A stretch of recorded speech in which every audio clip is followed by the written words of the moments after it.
नमो राघवाय, नमो राघवाय। बोलो वृंदावन बिहारी लाल की जय। जय जय श्री सीताराम।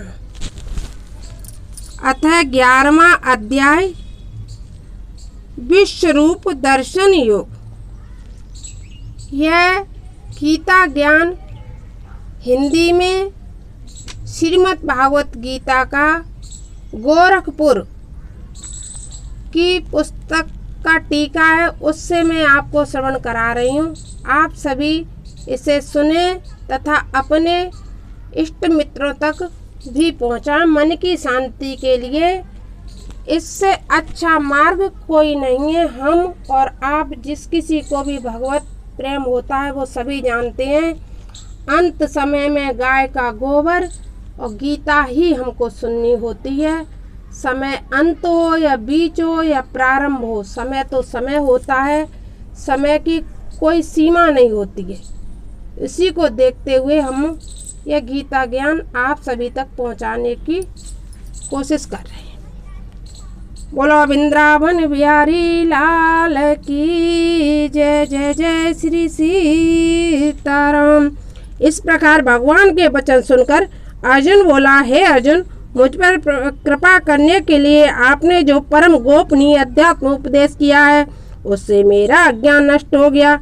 मैंने चराचर जगत की उत्पत्ति और प्रलय आपसे विस्तार पूर्वक जान लिए हैं और आपका अविनाशी माध्यम भी सुन लिया है। हे प्रभु,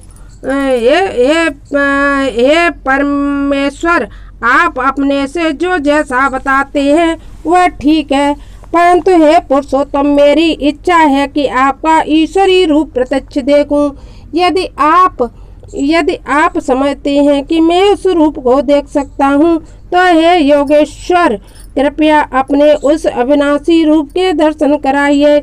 अर्जुन की इस प्रार्थना पर कृष्ण जी बोले, हे अर्जुन, मेरे सैकड़ों प्रकार के नाना विधि विविध वर्णन और आकार प्रकार के दिव्य रूपों को देख आदित्य, वसु, रुद्र, अश्विनी, कुमार और मरुत जो तूने कभी देखे नहीं है, आश्चर्य में है। उन मेरे रूपों को देख। मुझ में एक स्थान पर विद्यमान चराचर सहित संपूर्ण जगत को देख और जो कुछ देखना चाहे देख, परंतु मेरे इस रूप को अपने प्राकृत नेत्रों से नहीं देख पाएगा। इसलिए मैं तुझे दिव्य चक्षु प्रदान कराता हूँ, उनसे मेरे ईश्वरी प्रभाव को देख सकेगा। संजय बोला, हे राजन, महायोगेश्वर, सब पापों का विनाशी भगवान ने यह कहकर अर्जुन को ऐश्वर्य युक्त दिव्य रूप दिखाया। इस रूप में अर्जुन ने देखा कि इनमें अनेक मुख, अनेक दिव्य नेत्र, अनेक अपूर्व रूप हैं, नाना आभूषण, दिव्य मालाएं।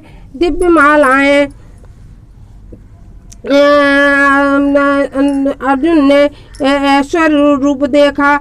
अनेक मुख, अनेक दिव्य नेत्र, अनेक अपूर्व रूप हैं, नाना आभूषण, दिव्य मालाएं और वस्त्र, दिव्य गंधों का लेप और सब प्रकार के आश्चर्य से युक्त उन्नत और विराट स्वरूप अर्जुन ने देखा। हे राजन, आकाश में एक साथ 1000 सूर्यों के उदय होने से जो प्रकाश होता है वह भी विश्वरूपी महात्मा के प्रकाश के बराबर न होगा।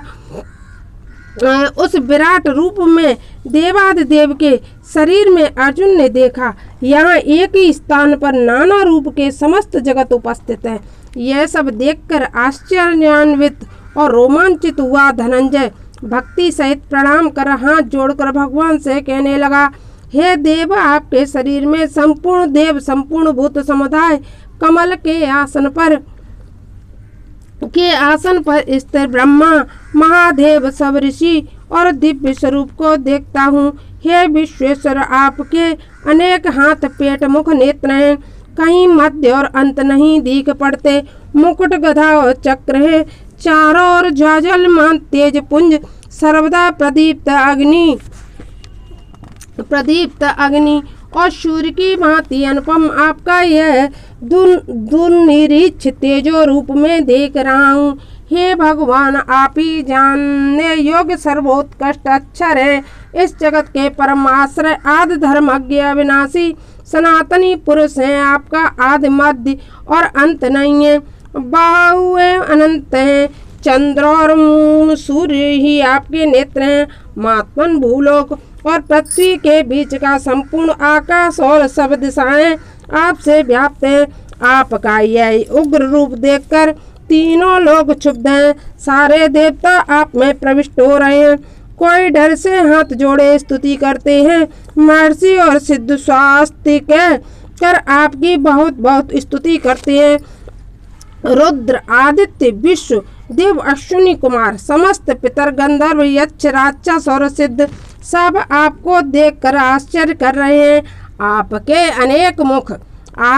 अनेक मुख, नेत्र, बाहु, जंघा, पांव, पेट, दाढ़ वाले इस भयंकर रूप को देखकर सब लोग और मैं भी क्षुब्ध हूँ। यह आकाश चुंबी, अनेक बण प्रदीप्त, खुले मुंह वाला, प्रकाशमान और बड़ी बड़ी आंखों वाला रूप देखकर मैं भयभीत हूँ।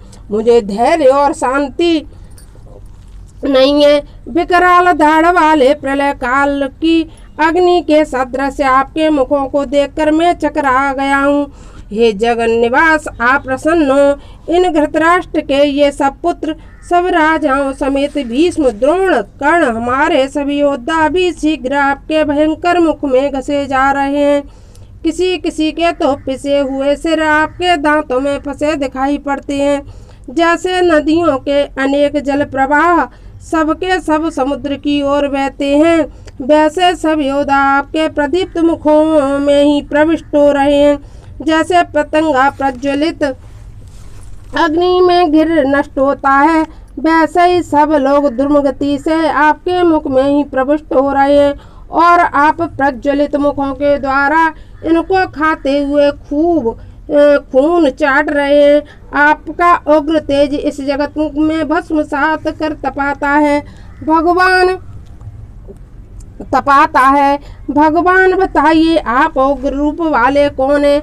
आपको नमस्कार है, बारंबार नमस्कार है। मैं प्रसन्न होजिए। आपका सात्विक रूप में जानना चाहता हूँ। आपकी प्रवृत्ति को मैं नहीं जानता। श्री कृष्ण ने अर्जुन से कहा। श्री कृष्ण ने अर्जुन को उग्र रूप की व्याख्या करते हुए बताया, मैं लोगों का नाश करने वाला बड़ा हुआ महाकाल हूँ। जो योद्धा सेनाओं में इस तरह वे मेरे युद्ध न करने पर भी मरेंगे, इनका नाश निश्चित है। इनका नाश तो अवश्यम भावी है। इसलिए अर्जुन कमर कस, कीर्ति कमा, शत्रुओं को जीतकर समस्त राज्य को भोग कर इनका नाश तो मेरे द्वारा पहले ही हो चुका है। केवल निमित्त बन द्रोण, भीष्म, जयद्रथ, कर्ण तथा अन्य वीर योद्धा मेरे द्वारा मरे हुए हैं। उन्हें तू मार, इसमें क्षोभ करने की आवश्यकता नहीं। युद्ध कर, युद्ध में दुश्मनों को जीतेगा। संजय ने कहा। कृष्ण जी की यह वाणी सुनकर अर्जुन ने हाथ जोड़ लिए और कांपता हुआ, डरता हुआ श्री कृष्ण को प्रणाम कर बोला, हे अंतर्यामिन, आपके कीर्तन से जो लोग प्रसन्न और दंत चित्त होते हैं वे ठीक हैं। राक्षस डरकर भागते हैं, सिद्ध लोग नमस्कार करते हैं। आप ब्रह्मा के भी आदिकर्ता और बड़े हैं, फिर आपको नमस्कार कैसे ना करूं। अनंत देवेश, जगन निवास, सत असत और इससे भी उत्कृष्ट जो कुछ है वह सब आप ही है। आप आदिदेव सनातन पुरुष हैं। आप इस जगत के परम आश्रय, जानने योग्य और प्रत्यक्ष परम धाम है। ये अनंत स्वरूप आपसे यह सारा जगत व्याप्त है। वायु, यम, अग्नि, वरुण, चंद्र और ब्रह्मा सब आपके ही रूप हैं। आपको हजारों बार नमस्कार है, हजारों बार नमस्कार है। आपको आगे पीछे सब ओर से नमस्कार हो। आप अनंत पराक्रमशाली हैं। आप सब में व्याप्त हुए हैं, अतएव सर्वरूप हैं। आपको मित्र मानकर आपकी इस महिमा को न जानते हुए भूल से या प्रेम से कभी कृष्ण यादव सखा आदि नामों से जो संबोधन किया है और खान पान सैया आसन भोजन आदि के अवसर पर हंसी हंसी में आपका जो अपमान सबके सन्मुख अथवा अकेले में किया है, हे अमित प्रभावशाली, आप से मैं उनके लिए क्षमा मांगता हूँ। हे विश्वेश्वर, आप इस चराचर लोक में जनक पूज्य और गुरु हैं। तीनों लोक में आपके बराबर कोई नहीं है। तब अधिक कैसे हो। इसलिए आपके चरण में शरीर रखकर आप स्तुति योग्य परमेश्वर को प्रसन्न करता हूँ। हे देव, जैसे पिता पुत्र के, सखा सुसखा के और पति स्त्री के अपराधों को क्षमा कर देता है, वैसे ही आप मेरे अपराधों को क्षमा करें। हे जगन निवास देवादिदेव, आपके इस अदृष्ट पूर्व रूप को देखकर मैं व्याकुल भी हूँ। अतः प्रसन्न होकर आप मुझे पहला रूप ही दिखाइए। हे सहस्त्र वायु, मुकुट, गदा, चक्र आदि युक्त आप चतुर्भुज रूप में प्रकट होजिए। अर्जुन की इस प्रार्थना पर भगवान कृष्ण ने कहा, हे अर्जुन, मैंने प्रसन्न होकर अपने प्रभाव से तुझे उत्कृष्ट तेजोमय अनंत सबका आदिभूत रूप दिखाया। इसे तेरे सिवा और किसी ने नहीं देखा। मृत्युलोक में पड़े, वेद पढ़ने, यज्ञ अध्ययन, दान करने आदि नाना क्रियाओं से, उग्र तपों से भी मुझे इस रूप में नहीं देख सकता। मेरे इस डरावने रूप को देखकर डरने और मूर्छित होने की आवश्यकता नहीं है। ये मेरा पहला रूप है। पहला रूप देख संजय बोला। कृष्ण भगवान ने अर्जुन से यह कहकर फिर अपना स्वरूप दिखाया और सब मूर्ति होकर अर्जुन को बारंबार धीरज बंधाकर तब अर्जुन बोला, हे भगवान, आपके इस शांत मनुष्य रूप को देखकर मैं होश में आया हूँ और मुझे शांति मिली है। भगवान कृष्ण ने फिर बताया, अर्जुन, यह मेरा अति दुर्लभ रूप है जो तूने देखा। इसके दर्शन के लिए देवता भी सदा लालायित रहते हैं। जिस रूप में तूने मुझे देखा है वह रूप तो वेद, तप, दान, यज्ञ, साधना से भी देखने को नहीं मिलता।